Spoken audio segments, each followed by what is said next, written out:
Okay, so the book that I read was Defying Dixie, The Radical Roots of Civil Rights by Glenda Elizabeth Gilmore. And so the goal of this book was to extend the conversation of the civil rights movement beyond what white people recognize as the civil rights movement, aka Martin Luther King, and limiting it to the 50s and the 60s. So this focuses mainly from World War I until 1950, so after World War II. And so in the beginning, she separates it into three different pieces. And the first part is incursion. And so she's focusing on Jim Crow and the role that communism played in terms of combating Jim Crow during this time period. And she tends to focus on radical figures throughout the book. And so the first person that she chose to focus on was Lovett Fort Whitman. And so he was originally from the South, and he was very radical in terms of his beliefs and his adherence to communism. And so during his time, he studied at Tuskegee, and he first was introduced to socialism, and then, like many people, slowly turned to communism. And like many African Americans during the 1920s, he traveled to Moscow because of the Bolshevik Revolution that was very prominent around the world at the time, and it didn't have the same kind of connotation that it does now. And so he traveled to Moscow, and like many other African Americans, was amazed at the disappearance of racism that he saw prevalent in the United States. And so he admired the communists, really thought that this was a place and a system that promoted equality. However, this was pre-Stalinist years, and so there's issues that arise later on within the U.S., but it didn't. Communism, while it wasn't popular within the United States, again, it didn't have that same kind of connotation. And so he connected the proletariat with the African Americans in the United States. And so he thought that a communist revolution could foment in the United States through the African American workers. And so he really targeted the South. However, the South wasn't as industrialized as the North.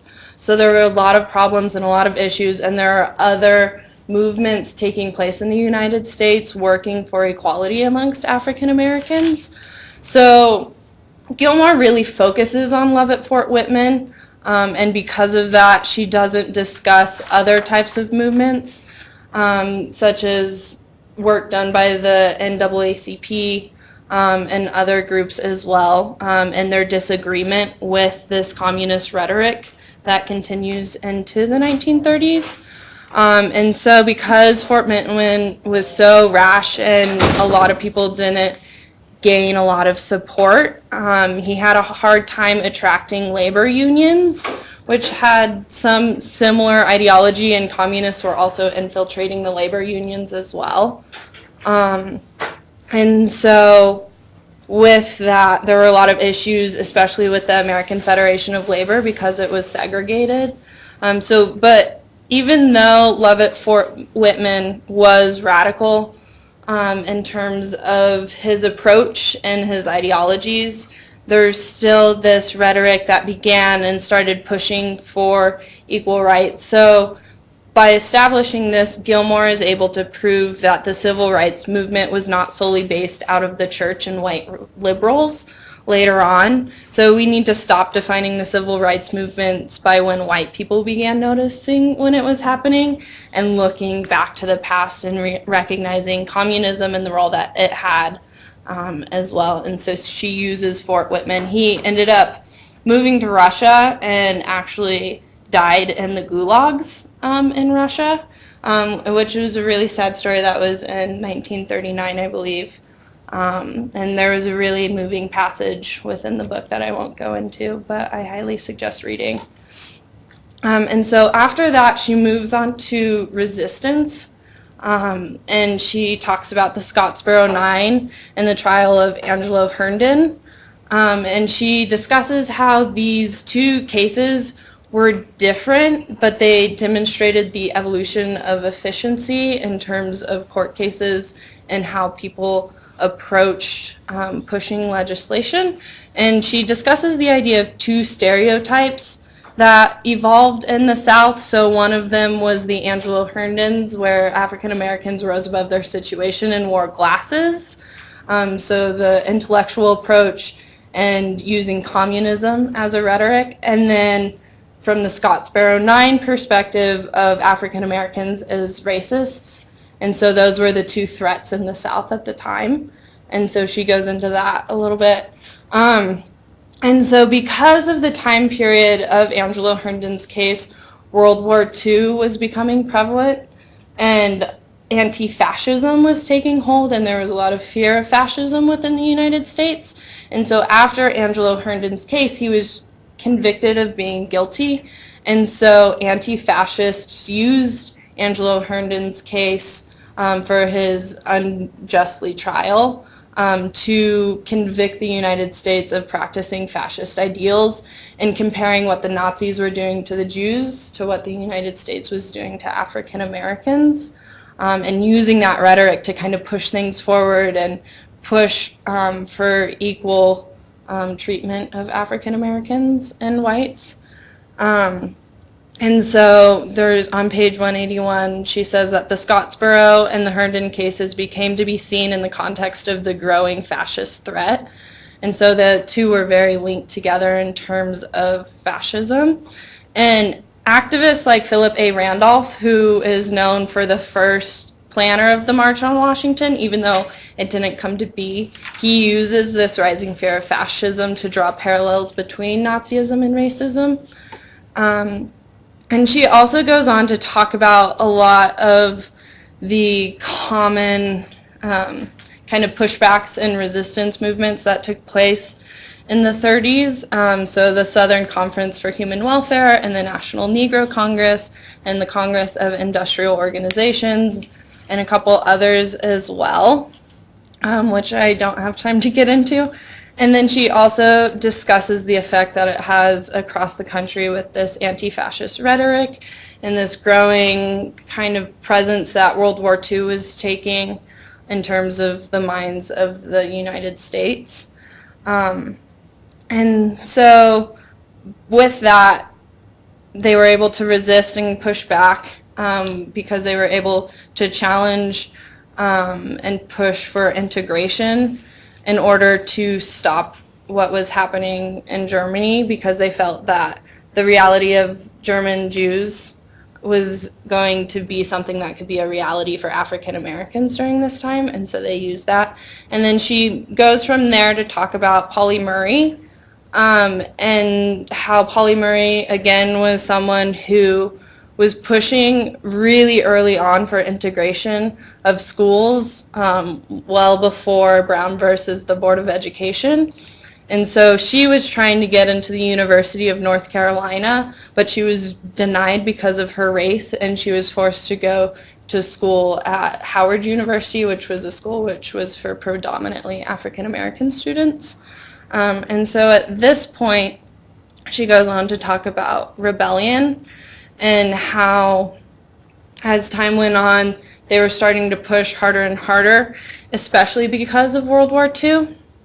And so I thought it was really interesting because looking at World War I and World War II, it both helped to push people and advance the call for civil rights because of U.S. rhetoric and criticism of the enemy was reflecting the treatment of African Americans in the community. So they were saying, you're criticizing these other countries for what they're doing to their people, but you're doing it to us as well. However, both wars also stunted the advancement because war detracted and minimized the African American problem. And a really great example of that was Randolph's plan to march on Washington in July of 1941. So Randolph, basing off of FDR's idea of 4 freedoms that he used as a way to attract people to help the Allies during World War II, was the 4 freedoms: the freedom of speech, worship, freedom from want, and freedom from fear, during World War II, and so Randolph decided to use that in order to advance civil rights, and he was using that in order to gain support for the March on Washington.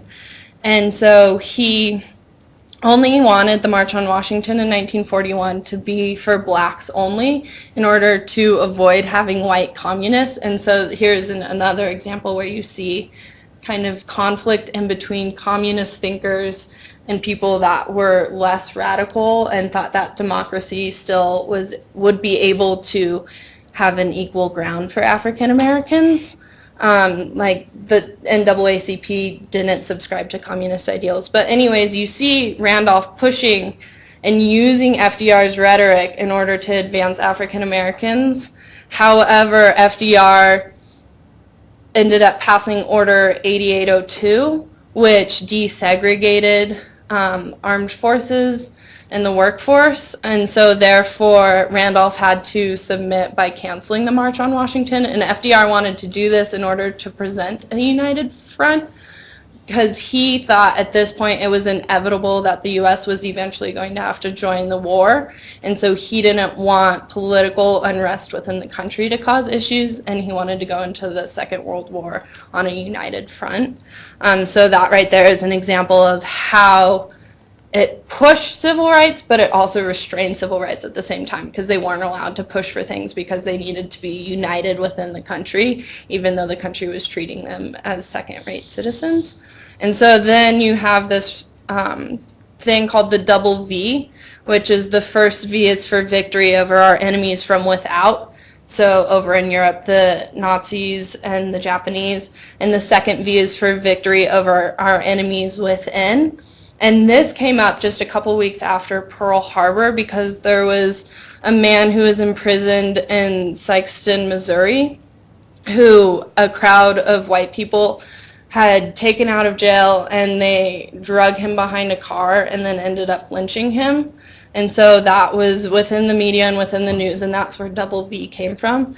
And so she talks about that, and she talks about how there was still this underlying rhetoric, even though it wasn't a part of the public kind of consciousness, there was still this fighting back within the context of the war. So they were still supporting the war, but you have that double V, which is a really good example of that. And she also talks about how there were a lot of things occurring during this time period that we see in the civil rights movement, so such as bus boycotts and desegregating buses.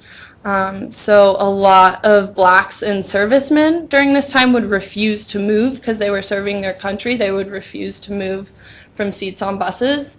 And this was really prevalent in Montgomery, Alabama. But it was extremely common for bus drivers to throw them off the bus or beat them. And in a lot of cases, they were actually shot as well.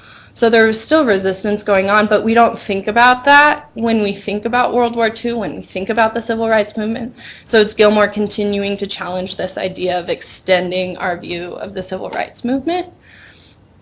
And then she kind of wraps it up again with one reason why we don't think about the civil rights movement before the 1950s is because of the Red Scare and the rise of anti-communist rhetoric with the Cold War, and how even though there were civil rights advocates who weren't communists, they were closely tied together because there was anti-communist rhetoric, especially in the South, because they were tied together. And so with that, that suppresses a lot of the movement and a lot of what the public sees and thinks.